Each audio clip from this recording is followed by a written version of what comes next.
നമ്മുടെ നല്ലതാണ്. അവിടെ പറയുന്ന വാക്ക് ഒന്നുകൂടെ പ്രസക്തമാണ്. പ്രാർത്ഥനയിലെ ഒരു പ്രധാനപ്പെട്ട ഒരു ആസ്പെക്റ്റാണ്.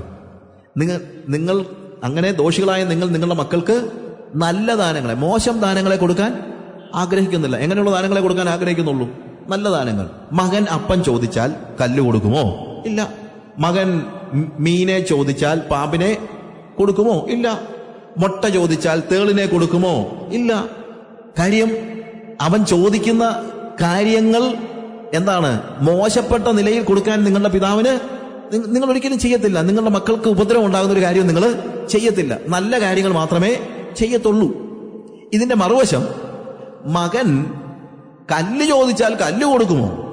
മകൻ പാമ്പിനെ ചോദിച്ചാൽ പാമ്പിനെ കൊടുക്കുമോ? മകൻ തേളിനെ ചോദിച്ചാൽ തേളിനെ കൊടുക്കുമോ? കൊടുക്കും. ഏതെങ്കിലും അപ്പം പറയുമോ? അവൻ ആ തേളിനെ കണ്ടിട്ട് ഭയങ്കരമായിട്ട് ഇഷ്ടപ്പെട്ടു, ഞാൻ ചിന്തിച്ചു ഇന്നാ പിടിച്ചോടാന്ന് പറഞ്ഞ് ഞാൻ കൊടുത്തു എന്ന് പറയുമോ? അവൻ പാമ്പിനെ കണ്ടപ്പോൾ അവന് ഭയങ്കരമായിട്ട് ഇഷ്ടപ്പെട്ടു, എന്നാ നീ പിടിച്ചോളാൻ പറഞ്ഞിട്ട് പാമ്പിനെ കൊടുത്തെന്ന് പറയുമോ? ഇല്ല. എന്തുകൊണ്ട് പറയത്തില്ല? ചിലപ്പോൾ ചെറുക്കൻ ചോദിച്ചെന്നിരിക്കും പാമ്പിനെ. കൊച്ചിന് ചിലപ്പോൾ പാമ്പിനെ കാണുമ്പോൾ ഭയങ്കര ഇഷ്ടം. അവനെന്ത് ചെയ്തേക്കും? ഇല്ലേ, പാമ്പിനെ ചോദിച്ചേക്കും. പാമ്പിനെയൊക്കെ കയറി പിടിക്കുന്ന പിള്ളേരൊക്കെ ഇല്ലേ, പാമ്പിനെ കയറി പിടിച്ചെന്നിരിക്കും. തേളിനെ കണ്ടപ്പോൾ അതിനോടുള്ള ഒരു മോഹം കൊണ്ട്. ഈ പറഞ്ഞതുപോലെ തന്നെ നമ്മൾ പലപ്പോഴും ചോദിക്കുന്നത് ദൈവം തരാത്തതിനാണെന്നറിയാമോ? നമ്മൾ ചോദിക്കുന്നത് തേളും പാമ്പും ഒക്കെ ആയതുകൊണ്ടാണ്. നമ്മൾ ചോദിക്കുന്നതെല്ലാം ദൈവം തന്നായിരുന്നെങ്കിൽ നമ്മളിപ്പോ എപ്പോഴേ നരകത്തിൽ പോയി കഴിഞ്ഞല്ലേ. കാര്യം ദൈവം എന്താ ചെയ്യത്തുള്ളൂ? നല്ല ദാനങ്ങളെ മാത്രമേ കൊടുക്കത്തുള്ളൂ. ഭൂമിയിലെ ഒരപ്പൻ മക്കൾക്ക് നല്ല ദാനങ്ങളെ മാത്രമേ കൊടുക്കത്തുള്ളൂ എങ്കിൽ സ്വർഗസ്ഥനായ പിതാവ് നല്ലതല്ലാത്ത ഒന്നും നമുക്ക് നൽകയില്ല എന്നാണ് ആ വാക്കിന്റെ അർത്ഥം. Hallelujah, praise the Lord. ഇവിടെയാണ് നമ്മൾ മനസ്സിലാക്കേണ്ടത് ദൈവത്തെക്കുറിച്ചുള്ള നമ്മുടെ ആറ്റിറ്റ്യൂഡ്. ദൈവത്തെക്കുറിച്ചുള്ള ആറ്റിറ്റ്യൂഡ് നമ്മൾ മനസ്സിലാക്കണം. നമ്മളെ സഹായിക്കാതിരിക്കാൻ നോക്കുന്നൊരു ദൈവമല്ല, വല്ല വിധേനയും നമ്മളെ സഹായിക്കാൻ. നമ്മൾ ചോദിക്കുന്നതെല്ലാം തരാനിരിക്കുന്ന ദൈവമല്ല, നമുക്ക് നല്ലതെന്താണെന്ന് മനസ്സിലാക്കി തരുന്നവനായ ഒരു ദൈവം. കണ്ടോ, ദൈവത്തെക്കുറിച്ചുള്ള ആറ്റിറ്റ്യൂഡിന്റെ ഡിഫറൻസ് മനസ്സിലാക്കണം. അപ്പോൾ നമുക്ക് എന്ത് ചെയ്യാൻ പറയും? കർത്താവേ, ഞാൻ അറിയാതെ പാമ്പിനെ ചോദിച്ചു പോയി, നീ തരാത്തതിനായി ഞാൻ നിനക്ക് സ്തോത്രം ചെയ്യുന്നു. നമ്മൾ ചോദിക്കുന്നത് പലതും പാമ്പും തേളും ഒക്കെയാണ്. നമുക്കറിയത്തില്ല. നമ്മൾ അറിവില്ലാത്തവരായ, ഭാവിയെക്കുറിച്ച് ബോധ്യമില്ലാത്തവരായ സാധാരണക്കാരായ ആളുകളാണ്. Many times V fail, but what is needed is what we need to have an understanding of God. ദൈവത്തെക്കുറിച്ചുള്ള ഒരു അണ്ടർസ്റ്റാൻഡിങ് നമുക്ക് ഉണ്ടാകണം. എന്താണ് ബോധ്യം?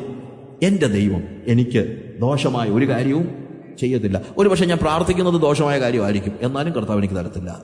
ഞാൻ തേളിനെ ചോദിച്ചാൽ പോലും എനിക്ക് തേളിനെ തരാത്തവനായ ഒരു ദൈവം. ഞാൻ പാമ്പിനെ ചോദിച്ചാലും എനിക്ക് പാമ്പിനെ തരാത്തവനായ ഒരു ദൈവം. ഹല്ലേലൂയ.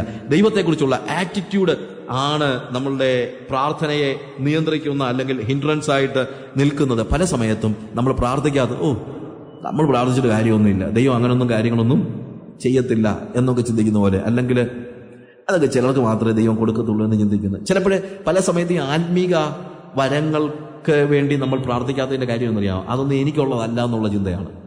പലപ്പോഴും ആത്മാക്കൾക്ക് വേണ്ടി നമ്മളെന്താ പ്രാർത്ഥിക്കാത്തത്? ഞാൻ പ്രാർത്ഥിച്ചിട്ട് കാര്യമൊന്നും ഇല്ല. ദൈവം ജനറസ് ആണ് എന്നുള്ളത് നമ്മൾ മനസ്സിലാക്കുന്നില്ല. പല സമയത്തും ആത്മീക സൗഹൃദത്തിന് വേണ്ടി many of the things we fail to pray. Why? നമ്മൾ പലപ്പോഴും അത് ദൈവം നമ്മളെ കൊണ്ട് ഉദ്ദേശിക്കുന്നുവെന്ന് അല്ലെങ്കിൽ നമുക്ക് തരുമെന്ന് നമ്മൾ പ്രതീക്ഷിക്കുന്നില്ല. ചിലപ്പോൾ ആളുകൾ പറയാറുണ്ട്, എൻ്റെയൊക്കെ സ്വഭാവം, എൻ്റെയൊക്കെ ഇതനുസരിച്ച് ഞാനൊക്കെ പ്രാർത്ഥിച്ച ഒന്നും ദൈവം കേൾക്കത്തൊന്നുമില്ല, അല്ലേ? അങ്ങനൊരു പേടിയുള്ളത് നല്ലതാണെങ്കിലും യാഥാർത്ഥ്യം അതല്ല. പേടിയുള്ളത് നല്ലതാണ്, പക്ഷേ യാഥാർത്ഥ്യം അതല്ല. എന്ത്? My God will hear my prayers.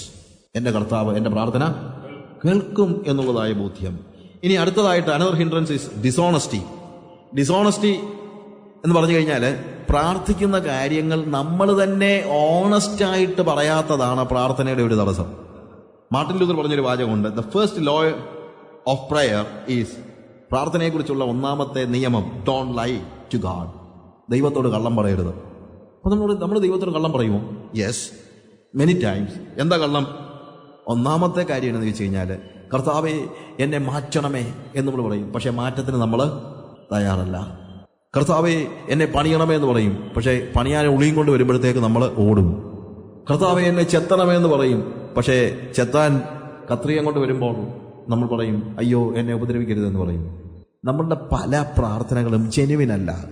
Dishonesty, this is a real hindrance to prayer. പ്രാർത്ഥനയ്ക്കുള്ള വലിയ തടസ്സത്തിലൊന്നാണ് എന്ത്? ഡിസോണസ്റ്റി എന്ന് പറയുന്നത്. നമ്മളൊരു ചേഞ്ചിന് വേണ്ടി പ്രാർത്ഥിച്ചാൽ be ready for A change. കർത്താവെ എന്നെ ചേഞ്ച് ചെയ്യണമേ, കർത്താവെ എന്നെ രൂപാന്തരപ്പെടുത്തണമേ, എന്നെ നിന്റെ ഇഷ്ടത്തിനനുസരിച്ച് പണിയണമേ എന്നൊക്കെ പറഞ്ഞു കഴിഞ്ഞാൽ നമ്മൾ തീർച്ചയായും അതിന് തയ്യാറുള്ളവരായിരിക്കണം. അല്ലെങ്കിൽ പറഞ്ഞിട്ട് അർത്ഥമൊന്നുമില്ല. നോക്കുക, ആ സമയം നമുക്ക് പ്രാർത്ഥനയുടെ ഒരു വലിയ ഹിൻഡ്രൻസ് ആണ്. അത് കിട്ടണമെങ്കിൽ നമുക്ക് ഡിസിപ്ലിൻ വേണം. അടുത്തെന്താണ്? ഡിസിപ്ലിൻ വേണം. ബട്ട് ദ സെക്കൻഡ് തിങ്, രണ്ടാമത്തെ കാര്യം, ഡിസിപ്ലിൻ എന്ന് പറയുന്നത് അതിന്റെ കാര്യമാണ്. ഫീലിങ്സ് നമ്മുടെ തോന്നലുകൾക്കനുസരിച്ചല്ല പ്രാർത്ഥിക്കേണ്ടത്. എന്താണ്? നമ്മുടെ വൊളീഷന്റെ തലത്തിൽ നമ്മൾ തീരുമാനമെടുക്കണം. പലപ്പോഴും നമ്മൾ ഫീലിങ്ങിനെ അടിസ്ഥാനപ്പെടുത്തി കാര്യങ്ങൾ ചെയ്യുന്നു. അടുത്തത് വ്യൂ ഓഫ് ഗോഡ്, ദൈവത്തെക്കുറിച്ചുള്ള നമ്മുടെ കാഴ്ചപ്പാട്. ദൈവം സഹായിക്കാതിരിക്കുന്ന ഒരു ദൈവമെന്നല്ല, ദൈവം സഹായിക്കാൻ നോക്കിയിരിക്കുന്നവനായ ഒരു ദൈവം എന്ന നിലയിലാണ് നമ്മൾ കാണേണ്ടത്. അടുത്തത് ഡിസോണസ്റ്റി, നമ്മൾ ചേഞ്ചിന് വേണ്ടി പ്രാർത്ഥിച്ചാൽ ചേഞ്ചിന് വേണ്ടി നമ്മൾ തയ്യാറായിരിക്കണം.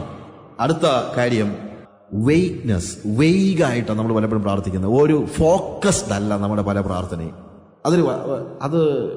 അത് പല സമയത്തും നമുക്ക് ഒരു പ്രയോജനം ഉണ്ടാകാത്ത നിലയിലുള്ള വെയ്ഗായിട്ടുള്ള പ്രാർത്ഥന, അത് പ്രാർത്ഥനയുടെ വലിയൊരു തടസ്സമാണ്.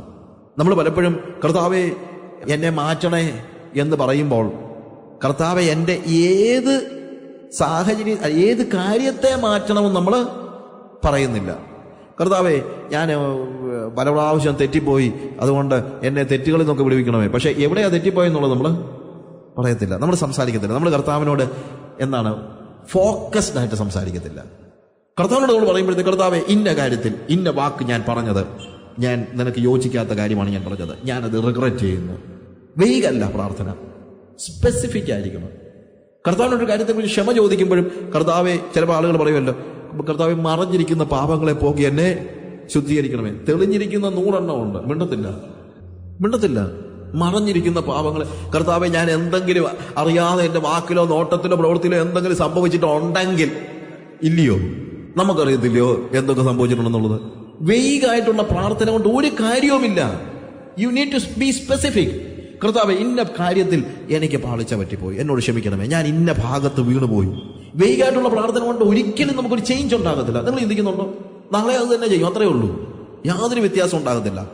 വ്യത്യാസം ഉണ്ടാകണമെങ്കിൽ നമ്മുടെ പ്രാർത്ഥന ഫോക്കസ്ഡ് ആയിരിക്കണം, സ്പെസിഫിക് ആയിരിക്കണം. മറ്റുള്ള ഇത് നമ്മളുടെ പേഴ്സണൽ പ്രയറിലുള്ള കാര്യമാണ് ഞാൻ പറഞ്ഞത്. ഇനി ഈവൻ അതർവൈസ്, കർത്താവെ നോർത്ത് ഇന്ത്യയെ അനുഗ്രഹിക്കണേ കർത്താവെ എന്ന് പ്രാർത്ഥിച്ചിട്ട് കാര്യമൊന്നുമില്ല. നോർത്ത് ഇന്ത്യ എന്ന് പറഞ്ഞു കഴിഞ്ഞാൽ ഒരു ഓഷ്യനാണ്. അതിന് നിങ്ങൾ ആരെക്കുറിച്ചാണ് പ്രാർത്ഥിക്കുന്നത്? ഏത് സ്ഥലത്തെക്കുറിച്ചാ? എന്ത് കാര്യത്തെക്കുറിച്ചാ? ഫോക്കസ്ഡ് അല്ലെങ്കിൽ നിങ്ങൾക്ക് അവരോട് ഒരു സ്നേഹവും തോന്നത്തില്ല. കർത്താവെ വടക്കേ ഇന്ത്യയിൽ സുവിശേഷം പറയുന്ന എല്ലാവരെയും അനുഗ്രഹിക്കണം. നമ്മുടെ ഈ മധ്യസ്ഥ പ്രാർത്ഥനയൊക്കെ എന്തൊരു കഷ്ടമാണെന്ന് ചോദിച്ചു കഴിഞ്ഞാൽ എന്താണെന്നറിയാമോ? മധ്യസ്ഥ പ്രാർത്ഥന നടത്തുന്നത് തന്നെ പലപ്പോഴും ഒരു ശ്രദ്ധയില്ലാതെ പാസ്റ്റർ എന്തെങ്കിലുമൊക്കെ പറയും, എന്നിട്ട് നമ്മൾ മധ്യസ്ഥ പ്രാർത്ഥന ഇന്ന കാര്യങ്ങളെല്ലാം ഓർത്തിൻ്റെ സഹോദരൻ പ്രാർത്ഥിക്കുന്നുണ്ട്. കർത്താവെ പാസ്റ്റർ പറഞ്ഞ എല്ലാ കാര്യങ്ങൾക്കും വേണ്ടി ഞാൻ പ്രാർത്ഥിക്കുന്നുണ്ട്. യാതൊരു അർത്ഥവുമില്ല. ഫോക്കസ്ഡ് അല്ലെങ്കിൽ നമ്മുടെ മൈൻഡും നമ്മുടെ ഹാർട്ടും നമ്മളുടെ സ്പിരിറ്റും അതിൻ്റെ കൂടെ ഇല്ല. നമ്മൾ വെയ്ഗാകുമ്പോഴത്തേക്ക് എന്താണ്, വിശാലമായിട്ട് ഇങ്ങനെ നമ്മൾ കാര്യങ്ങൾ പറയുന്നതിനകത്ത് യാതൊരു അർത്ഥമില്ല. നമ്മൾ ഫോക്കസ്ഡ് ആണെങ്കിൽ നമ്മുടെ മൈൻഡ് അതിനകത്തുണ്ട്, നമ്മുടെ ഹാർട്ട് അതിനകത്തുണ്ട്, നമ്മുടെ വികാരങ്ങളുണ്ട്, നമ്മുടെ വേദനകളുണ്ട്, നമ്മുടെ സ്പിരിറ്റ് അതിനകത്തുണ്ട്. അങ്ങനെയുള്ള ഫോക്കസ്ഡ് ആയിട്ടുള്ള പ്രാർത്ഥന ആവശ്യമാണ്. So hindrances to prayer, finally it is weakness. വേറെ ചില കാര്യങ്ങളുണ്ട്, പക്ഷേ ഇത്രയും കാര്യങ്ങൾ പ്രായോഗികമായി നമ്മൾ മനസ്സിലാക്കേണ്ട കാര്യങ്ങളാണ്.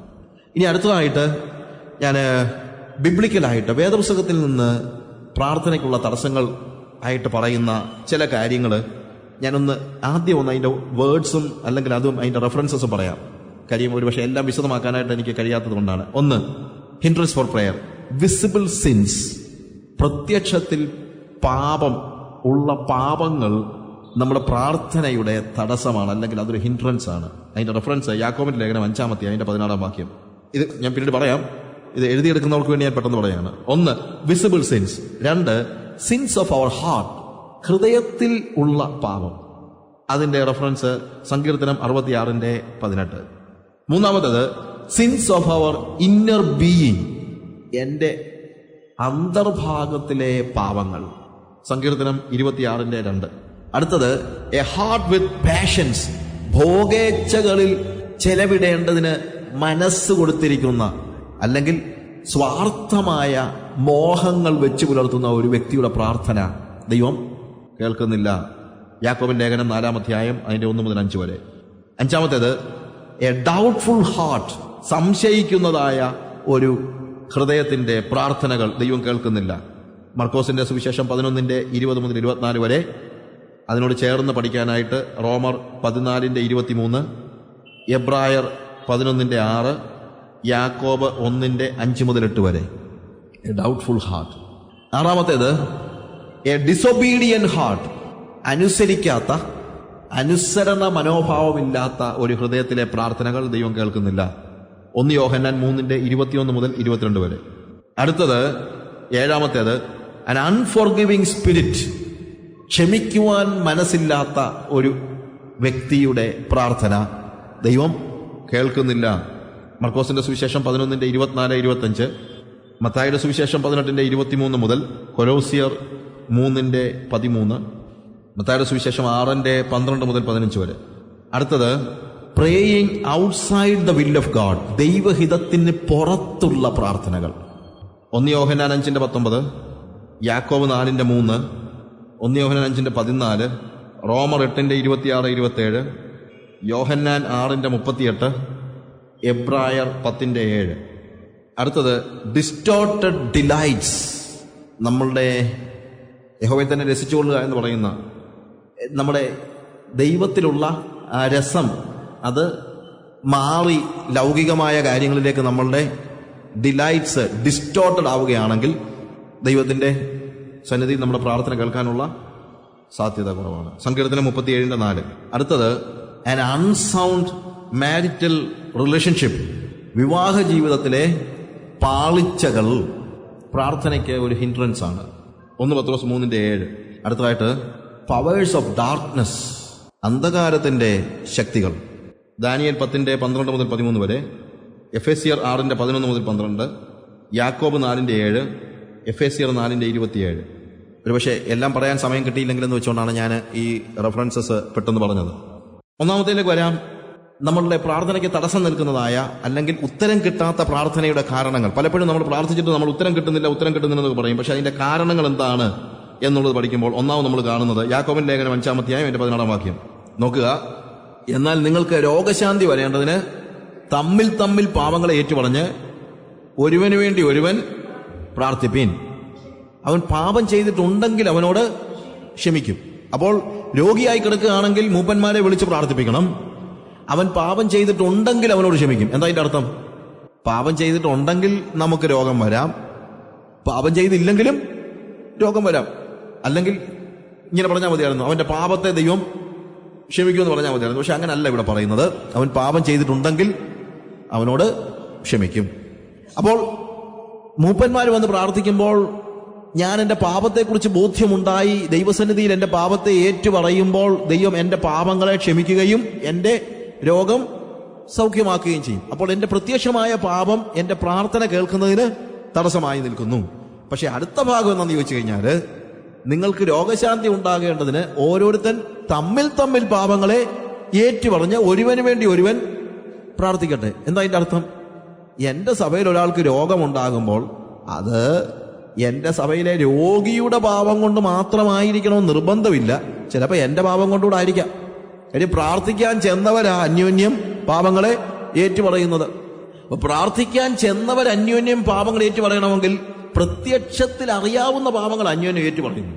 അപ്പൊ പ്രത്യക്ഷമായ പാപങ്ങൾ ഉണ്ടെങ്കിൽ, എൻ്റെ സഭയിൽ പ്രത്യക്ഷമായ പാപങ്ങൾ ഉണ്ടെങ്കിൽ, സഭയുടെ ഉന്നമനത്തിനും സഭയിലെ സകല വ്യക്തികളുടെയും വിടുതലിനുമായിട്ട് ഞാൻ എന്ത് ചെയ്യണം?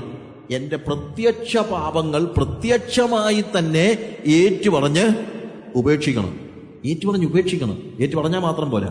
നമുക്കൊക്കെ ഒരു വലിയൊരു പ്രശ്നമുള്ളത്, നമ്മുടെ ഒരു ചിന്ത മനസ്സിലിങ്ങനെ കിടപ്പുണ്ട്, പാപം ചെയ്താൽ കുഴപ്പമില്ല, ഏറ്റുപറഞ്ഞാൽ മതിയെന്ന്. അങ്ങനെ എല്ലാ ദിവസവും വൈകുന്നേരം ഏറ്റുപറയുന്നവരുണ്ട്. പിറ്റേ ദിവസം ചെയ്യാൻ വേണ്ടി അല്ലാതെ നമുക്കറിയാം നാളെ ഇത് ചെയ്യുമെന്നറിയാം. പക്ഷേ വേദവസം അങ്ങനല്ല പറയുന്നത്.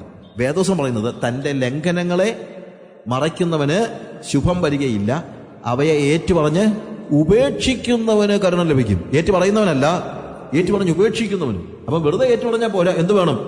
ഉപേക്ഷിക്കണം. ഏറ്റുപറഞ്ഞ് ഉപേക്ഷിക്കുന്നവന് കരുണ ലഭിക്കും. അപ്പോൾ പ്രത്യക്ഷമായ പാപങ്ങൾ നമ്മുടെ പ്രാർത്ഥനയ്ക്ക് ഉത്തരം കിട്ടാതിരിക്കാനുള്ള കാരണമാണ് എന്നാണ് ഇവിടെ കാണുന്നത്.